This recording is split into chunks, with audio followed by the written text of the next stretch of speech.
প্রত্যেকটা মেয়ে বিয়ের পর তার হাজবেন্ডের কাছে ডিজার্ভ করে একটু সম্মান, একটু যত্ন এবং একটু কেয়ারিং।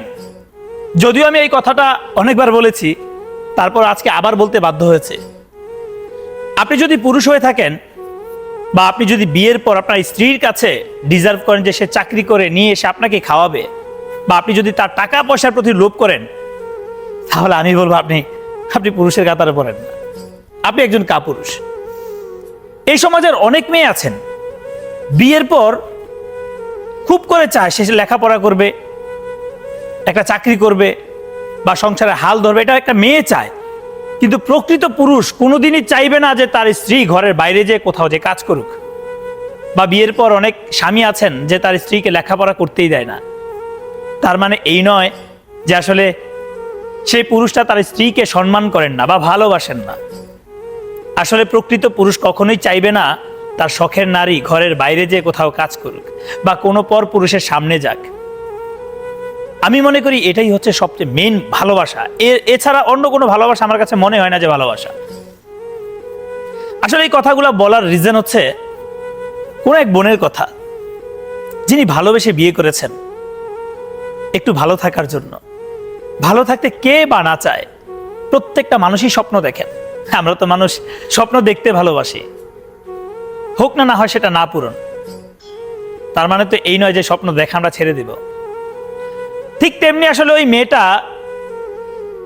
তার হাজবেন্ডকে যখন বিয়ে করেন, অনেক আশা নিয়ে একটা মেয়ে তার হাজবেন্ডের বাসায় যায়, কিন্তু বিয়ের পর কখনোই সে চিন্তা করেনি তার হাজবেন্ডের মুখে তাকে এই কথা শুনতে হবে। ধরেন আপনি একজন মেয়ে, আপনার হাজবেন্ড, আপনার বিয়ে হওয়ার পর আপনার হাজবেন্ড যদি আপনাকে বলে কখনো, তোমার ঘরে বসে বসে খেতে কি লজ্জা করে না? আমার বন্ধুর ওয়াইফ তো ভালো চাকরি করছে, সে তো সুন্দর লাইফ লিড করতেছে। আসলে কোনো স্ত্রী তার হাজবেন্ডের কাছে এমন ধরনের কথা কোনোভাবেই আশা করেন না, কোনোভাবেই না।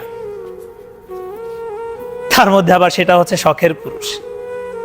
আমি বলবো কি ভাই, যারা এই সব ধরনের মেন্টালিটি যাদের মনে কাজ করে, আমি বলবো আসলে আপনি কোনো পুরুষই না। আমি আবারও বলছি, প্রকৃত পুরুষ কখনোই চাইবে না তার শখের নারী বাইরে কোথাও যে কাজ করুক।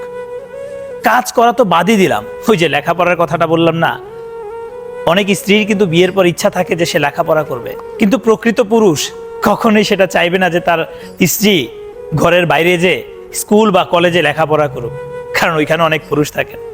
আর আপনি কিনা আপনার স্ত্রীকে এইসব ধরনের কথা বলছেন, তো কি লাভ হয়েছে আপনাকে বিয়ে করে সেই স্ত্রী? বলেন কি লাভ হয়েছে? যদি আপনি আপনার স্ত্রীর কাজ করা টাকা দিয়ে যদি আপনি চলতে চান, তাহলে কি প্রয়োজন বিয়ে করার ভাই? আর আপনি পুরুষে জন্ম নিয়েছেন কেন?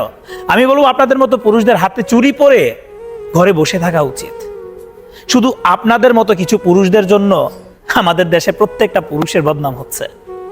আপনাদের মতো পুরুষের এই পৃথিবীতে বেঁচে থাকারই কোনো অধিকার নাই, কোনো অধিকার নাই।